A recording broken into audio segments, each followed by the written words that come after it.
Mangwanani Mwalelepo Vugenjani Vanabe Africa. Welcome to the show that keeps you abreast with the latest happenings across the African continent. My name is Aina Raizakoya alongside Diana Master. Momkase. Tamuka Momkase. Tamuka. Okay, let's get into what you can expect in today's broadcast.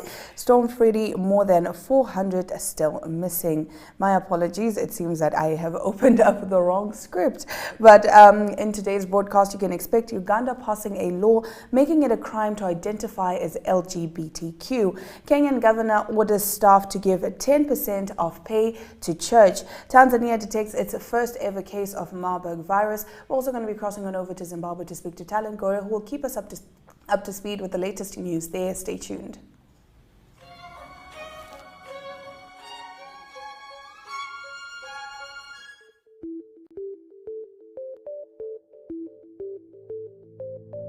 NMH at 1 brings you news from all across Namibia.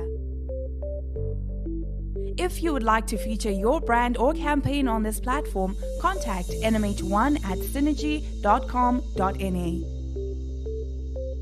NMH at 1, your lunchtime news companion.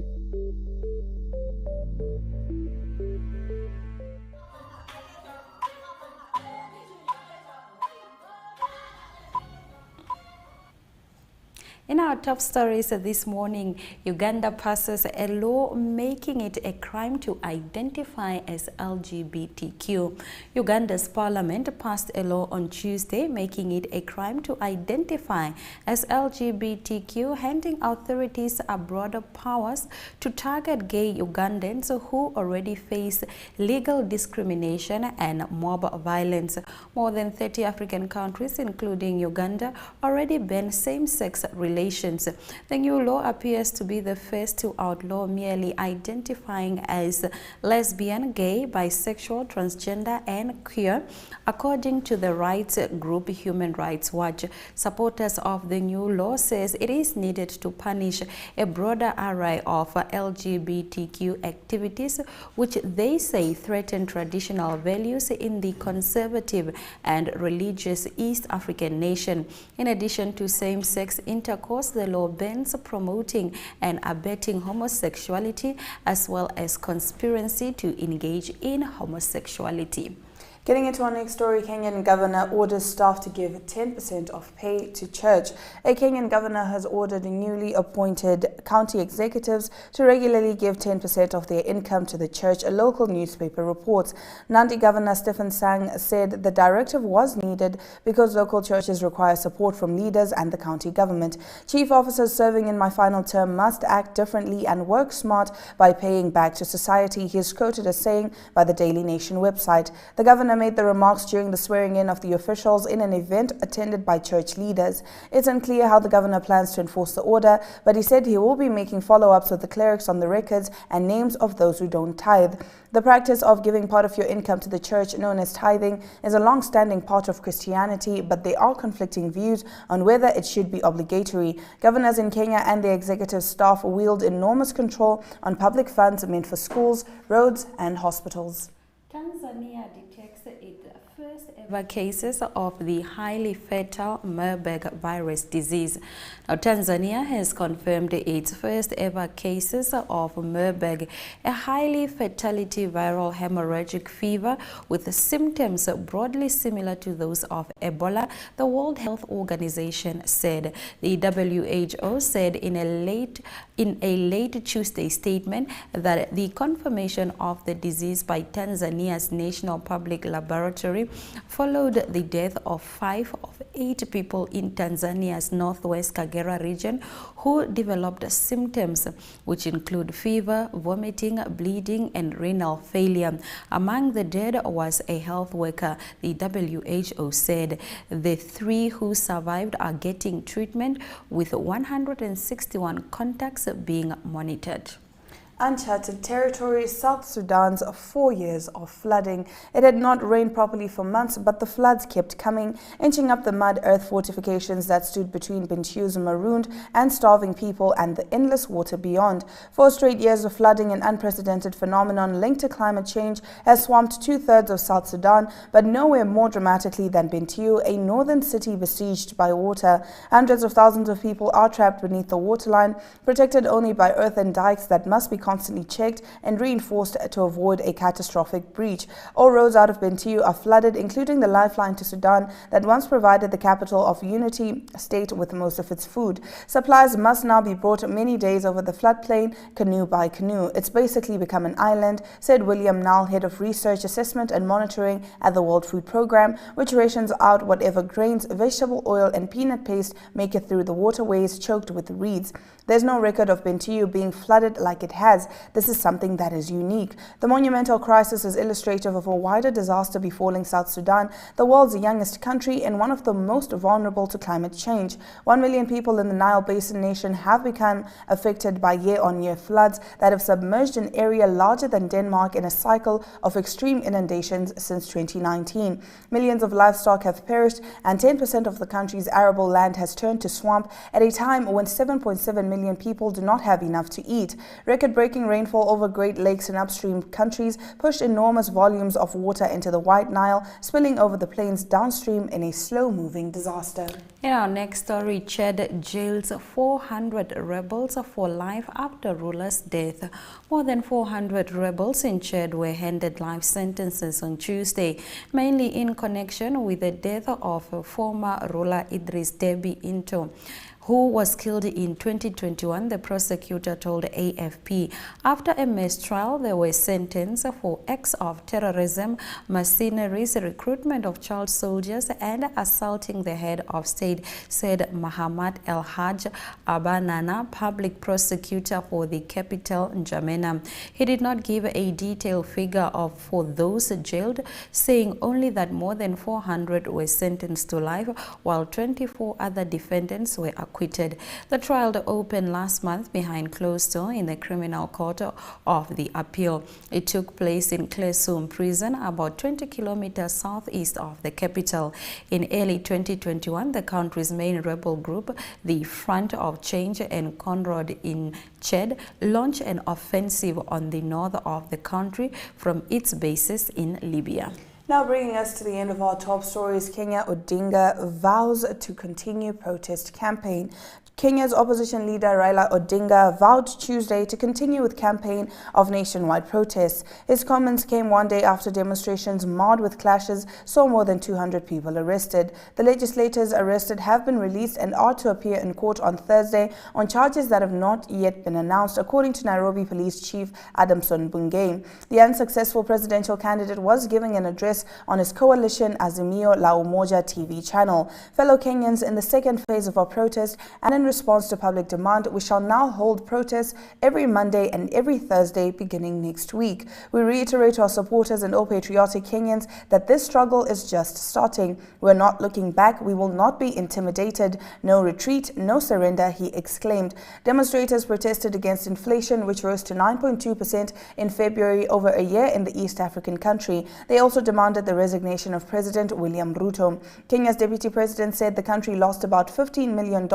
because of Monday's banned protests, adding mayhem was bad for the economy as he urged Odinga to call off the demonstrations. Rigathi Gachagua told Kenyans that the president had given clear instructions to the Inspector General of Police to protect lives and properties. Well, in Zimbabwe, 100% salary increment for civil servant. Talen Gore has this story and more when we return shortly after the break.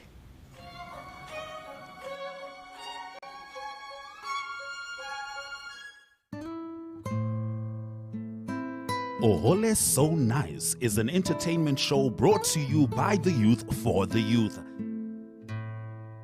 This is a dating show that allows individuals to participate and be their own true selves. If you would like to feature your brand or campaign on this platform, contact zone@synergy.com.na.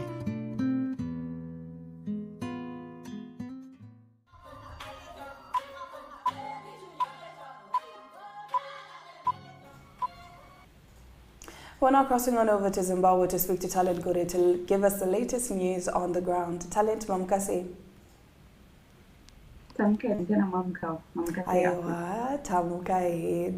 Let's get into your first story. It's been a long time coming. We've seen civil servants in Zimbabwe strike over their salaries, and now the government has said they're getting 100% salary increment. Some good news indeed. Let's get into that.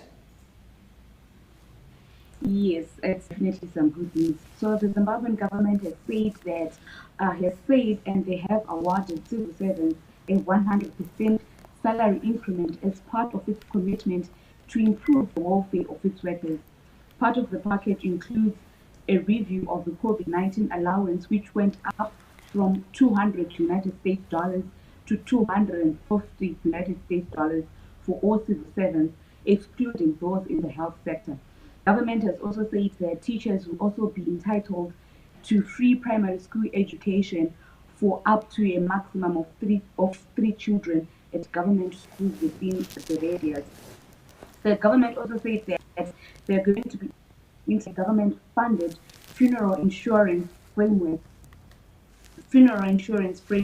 and this only includes the civil servants, teachers, those in the security sector, but the salary increment does not include those in the health sector.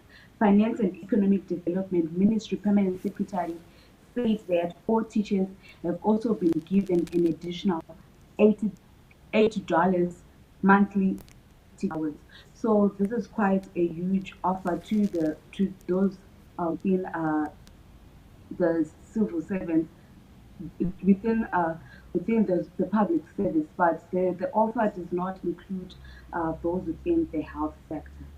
So those within the health sector, they're saying that we are also civil servants, we should be given that offer. Why haven't the government included us in the offer? All right, Talent, we understand that the power supply situation is set to improve after a successful synchronization of Hangwe Power Station Unit 7 into the national grid. Tell us about this. Yes, as you all know, Zimbabwe has been facing power supply shortages since last year. So on Tuesday, the Hwange Thermal Power Station Unit 7 was successfully synchronized with the national grid, and it started feeding electricity.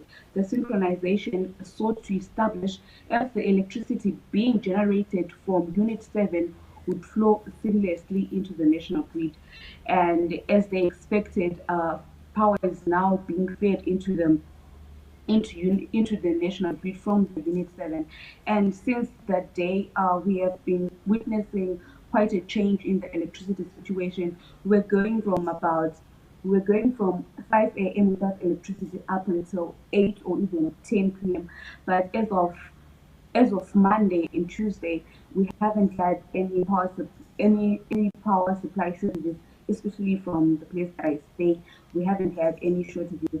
So this is quite a big thing. And also they are now trying to synchronize Unit 8 into the national grid, and they say that they're going to finish up in June, and the president will then commission the 2 power units when they are fully done.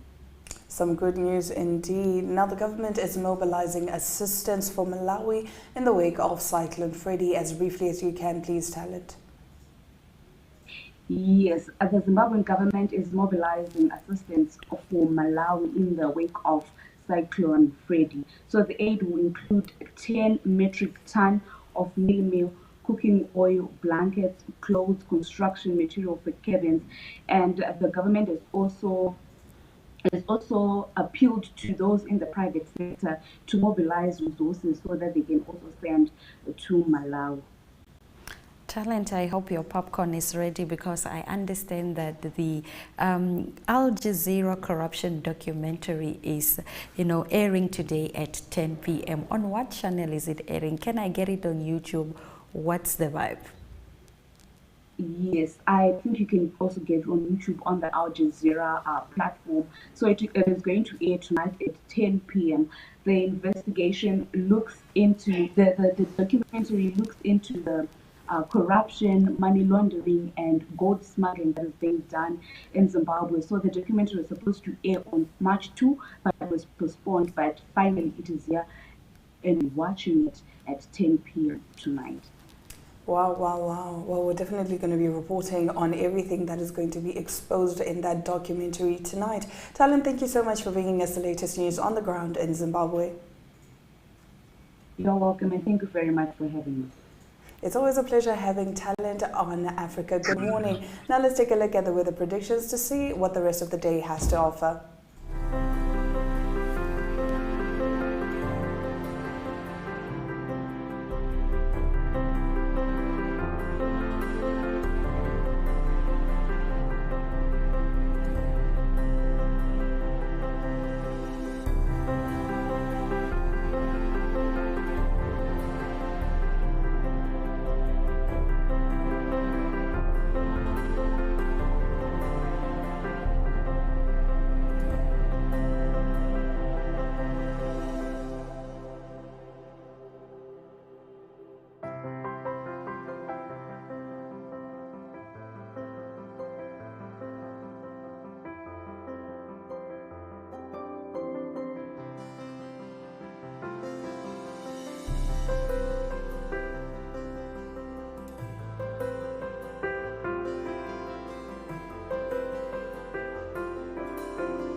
Let's take a look at our economic news. African smallholder farmers counter the cost of fertilizer price spike.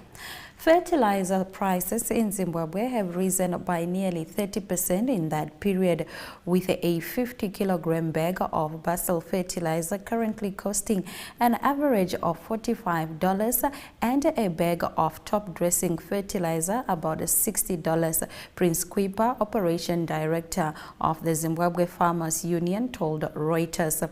The union, which represents most of the country's farmers, said high fertilizer prices could impact crop output despite favorable rains in the maize growing region. The number of fertilizer bags that farmers can buy has been badly affected, he said. Now, the Zimbabwean government has a long-running input support scheme to help with the cost like fertilizers. It increased the number of smallholder farmers covered by the scheme of 25% to 2.89 million during the 2022-2023 season, hoping to help more households cope with the rising food inflation. But with global prices high, it has struggled to provide fertilizers to farmers, leaving many smallholders facing a poor harvest. Now moving over to Mozambique, companies owe over $62.6 million of contributions to Social Security. Over 68,000 companies owe more than 4 billion meticais of contributions to Mozambique's National Security Institute. The figure was revealed by the General Labour Inspector Domingo Sambo in Mozambique Island District in the northern province of Nampula at a seminar organized by the INSS and the General Labour Inspectorate on managing contribution debts. The management and the collection of system debts must follow working procedures and methods, especially in drawing up debt certificates and holding inquiries, as well as in sending cases to the courts, Sambo said, cited in Tuesday's issue of the Maputo Daily Noticias. All companies must follow the law by channeling their workers' contributions to the social security system, he said, adding that the government has been warning the companies of the dangers involved in non-compliance with their contributions to the INSS. That brings us to the end of our economic news. Up next, sports news with Arrie Hougaard.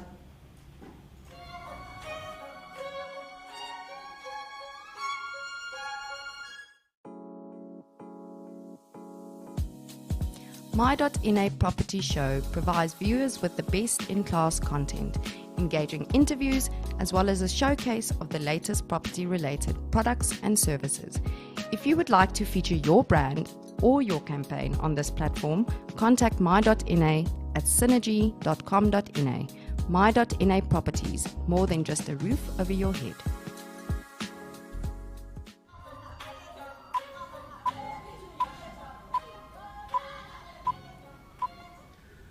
Good day, everyone. Time for international sports news, starting off with cycling news, and it is the Volta a Catalunya that started in Spain. It's going to be over 7 stages, most of the best riders in the world participating in the tour, and it was stage 2 that is concluded. It was Giulio Ciccone, he's from Italy, that won. It was a tough stage in the mountains. It was up to 3 riders in the end, and he won it in a sprint to the line, although it was uphill, but it was still a sprint, and he won it in 4 hours, 13 minutes and 37 seconds. In the same time, in second place, Primož Roglič of Slovenia, and then in third position, Remco Evenepoel of Belgium. So it is also Louis Meintjes of South Africa that's participating in this tour. He finished 28th on the second stage. General classifications at the moment is that Primož Roglič is leading at the moment, a combined time of 8 hours, 1 minute and 38 seconds for the 2 stages. Remco Evenepoel second, 6 seconds behind him, and then it is Giulio Ciccone of Italy. He's in third position, also 6 seconds behind. Southern African interest, Louis Meintjes, he's 27th overall at the moment. He's at 2 minutes and 50 seconds behind the leader. The third stage will be over 180 kilometers, also in the mountains again, 2 big climbs, and it will end at La Molina, a very steep climb for the riders. So that is stage 3 of the Volta a Catalunya in Spain. Moving on to soccer news, it's related to Manchester United Soccer Club that's on sale by the owners, Glacier family, and it was prospective owners that was given till Wednesday this week to make a revised bid. It seems like the first bids that they made was not high enough. It's understood that the owners, the Glacier families, the family that owns the club for 18 years now, they want between 5 to 6 billion pounds, so that is a big number for them to ask for the club, and it is understood that some of the offers have been between 4 and 5 billion pounds. It's also that factor that Manchester United has been doing better the last 2 months, and it was since Erik ten Hag took over, they did better with better results, so maybe that pushed up the price. At the moment, the favourites to buy the club is Sir Jim Ratcliffe. He is from United Kingdom, and also Consortium from Qatar. Continuing international sports news with golf news, it is the WGC Dell Technologies World Match Play Championships that will start now, and it is the draw that was made known. There are 16 groups of 4 players each in the group. The 4 players in each group will play round robin, and the winner of the group will go through to the round of 16, the last round of 16. Top 3 seeded players on the world rankings, all 3 playing in the tournament. It is Scotty Scheffler, John Rahm also, and Rory McIlroy, and it will be of course single matches against one opponent. It is not trying to win a tournament over 4 rounds like normal. Southern African interest, just 1 player playing. It is Christian Besaidnout from South Africa. He's in group 10, and also in that group will be Tony Finau, also Kurt Kitayama and Adrian Meronk, and that is Christian Besaidnout playing also in the World Match Play. Closing off today's international sports news with tennis news, it's the Miami Open that continues or started this week. That was after the Indian Welsh that just finished the last week. Most of the players, all the players that played in the Indian Welsh tournament, also in action this week. First seed in the women's draw will be Iga Swiatek again of Poland, and also defending champion of Indian Welsh Elena Rybakina will also be in action. 16 seeds already out of the tournament in the first round. It's Anna Karolina Schmidlova. She's from Slovakia. She was beaten by Victoria Tumova of Russia, and the score 7-5, 6-2. And also Elise Mertens of Belgium. She beat Alicia Parks of the USA by 6-1 and 6-4. And on the men's side of the draw, Carlos Alcaraz, defending champion from Indian Welsh. He is in the tournament. He's number 1 seed. And absent again will be Novak Djokovic, again because the tournament is in the United States. He's not vaccinated and he's not allowed into the USA, and the second seed for the men's side will be Stefanos Tsitsipas of Greece. That's international sports news for today. Hope you have a great sport day, and we talk again tomorrow. Goodbye. Sport Wrap is a daily show focusing on all sport news and current affairs.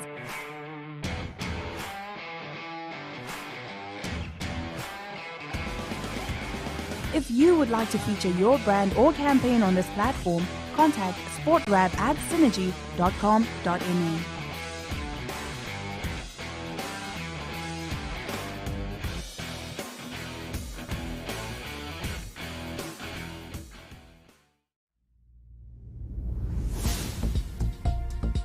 Sunset News is a daily news show focusing on national headlines as well as international news.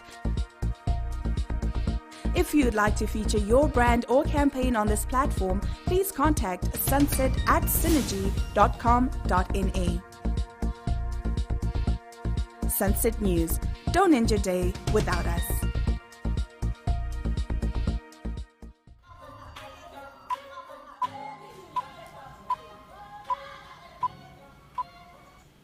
You're still with Africa. Good morning. If you're just joining us, let's take a look at the highlights from today's broadcast.